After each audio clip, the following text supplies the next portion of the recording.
بعثت نبوی صلی اللہ علیہ وسلم کے وقت کی ساری دنیا پر ایک مجموعی نظر ڈالیں گے اور پھر بعد میں یہ دیکھیں گے کہ اسلام نے ساری دنیا میں شائع ہو کر دنیا کی ہر حالت میں تغیر پیدا کیا۔ لہٰذا عرب کی حالت ظاہر کرنے کے بعد مناسب معلوم ہوتا ہے کہ ممالک عالم کی وہ حالت جو اسی عرب کی ہم عید جہالت ہے نہایت مختصر اور اجمالی طور پر بیان کر دی جائے۔ سب سے پہلے بات کرتے ہیں ایران کی۔ ایران دنیا کے نہایت مشہور قدیم اور باعزت ملکوں میں شمار ہوتا ہے۔ عہد قدیم میں ما آبادی مذہب اس ملک میں رائج تھا۔ ما آبادی مذہب کی اصلاح و تجدید کے لیے بہت سے پیشوایان مذہب بطور مجدد اس ملک میں ظاہر ہوتے اور اصلاح دین کا کام کرتے رہے۔ اس سے پہلے دور کے ختم ہونے تک زرتشت نے دین آتش پرستی اثر نو جاری کیا، جو دین ما آبادی کی ایک اصلاح شدہ حالت کا نام سمجھنا چاہیے۔ زرتشت نے اپنے آپ کو ہادی برحق بتایا اور بہت جلد ایرانی سلطنت اور ایرانی رعایا کا مذہب زرتشتی دین ہو گیا۔ ایرانیوں نے غالباً دنیا میں سب سے زیادہ ترقی کی۔ ایرانیوں کے انتہائی عروج کے زمانے میں ان کی حکومت بحیرہ روم، مصر سے کوچین اور منگولیا اور کوہ ہمالیہ، خلیج و فارس کے بحیرہ خزر و کوہ الٹائی تک وسیع تھی۔ تمام بر اعظم ایشیا میں ان کا تمدن غالب تھا۔ ان کی تہذیب ایشیا کے ہر ملک میں قابل تقلید مانی جاتی تھی۔ ان کے اخلاق ہر ایشیائی قوم کے لیے قابل اقتداء سمجھے جاتے تھے، لیکن ان کی حالت ظہور اسلام کے وقت اس قدر خراب اور ذلیل ہو چکی تھی کہ وہ شرک میں مبتلا ہونے کے سبب اپنی ایک ایک خوبی برباد اور زائل کر چکے تھے۔ زرتشت کو الہیہ صفات دے کر انہوں نے خود کو معبودان باطلہ میں شامل کر لیا تھا۔ اس مذہب میں خالق خیر اور خالق شر دو معبود یزدان و ہرمن کے نام سے پوچھے جاتے تھے۔ آگ کی پرستش اعلانیہ خوب زور و شور سے ہوتی تھی۔ چاند، سورج، ستاروں، سیاروں کی پرستش بھی رائج تھی۔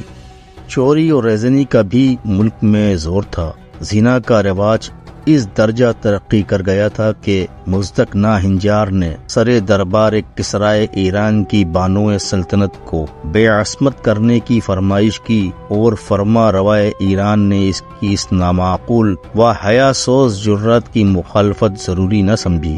آپس کی نا اتفاقی و درندگی، بغض و حسد، دھوکہ بازی، فریب دہی، زبردستوں کا زیر دستوں کو چوپایوں سے زیادہ ذلیل سمجھنا، یہ وہ مصائب تھے جنہوں نے ایران پر ہر طرف سے نحوست و ادبار کو اس طرح متوجہ کر دیا تھا جیسے سیلاب نشیب کی طرف متوجہ ہوتا ہے۔ تمام علوم، تمام تہذیب، تمام اخلاق، فاصلہ اور تمام انسانی خوبیاں ملک ایران کو خالی کر چکی تھی، اور وہ ملک جو کسی زمانے میں تہذیب و تمدن کا منبع و مرکز تھا یکسر تاریک ہو چکا تھا۔ نہ صرف ستارہ پرستی و آتش پرستی و مشاہیر پرستی ہی رائج تھی، بلکہ بادشاہ، وزراء، سپہ سالار اور عمرہ بھی عوام سے اپنی پرستش کراتے تھے۔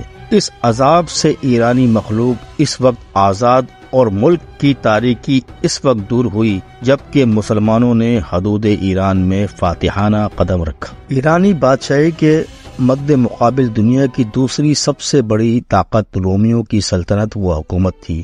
روم و یونان کی تہذیب بھی بہت قدیم و شاندار اور ان کے علوم، فنون اور شوکت و عظمت مشہور آفاق ہو چکی تھی۔ طب، ریاضی، حیت، منطق، فلسفہ، حکمت وغیرہ کی ترقی میں دنیا کا کوئی ملک بھی یونان کا مقابلہ نہیں کر سکا تھا۔ اسی ملک میں سقراط، بقراط، لقمان، افلاطون اور ارسطو پیدا ہو چکے تھے۔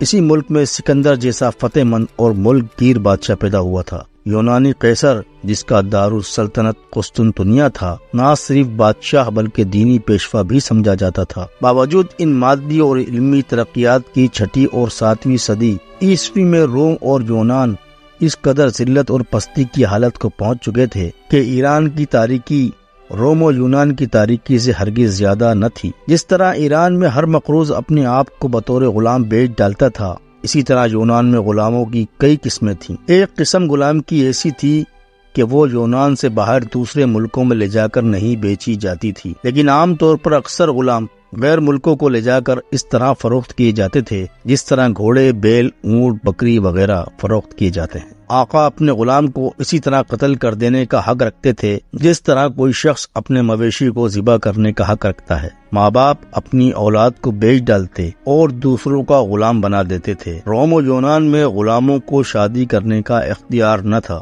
ان میں اور ان کی اولاد میں کوئی قانونی رشتہ نہ سمجھا جاتا تھا۔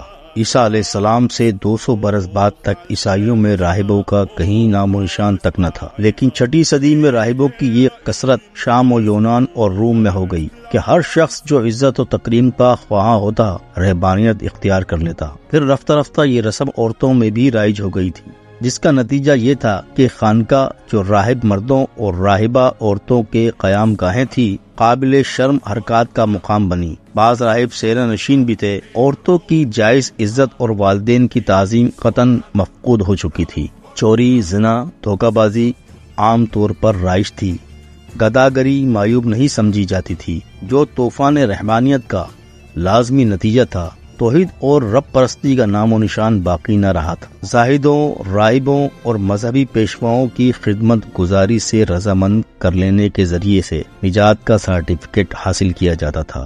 امراء غربا کو اپنا خادم اور ان سے بطور غلام خدمت لینے کو اپنا جائز حق سمجھتے تھے۔ بادشاہ اور سپہ سالار رعایا کا مرتبہ حیوانوں سے برتر نہیں جانتے تھے اور کاشتکاروں کی تمام محنت و مشقت کے نتیجے پر خود قابض ہو کر بقدر قوت لا یموت ان کے لیے کچھ قدر قلیل چھوڑ دیتے تھے۔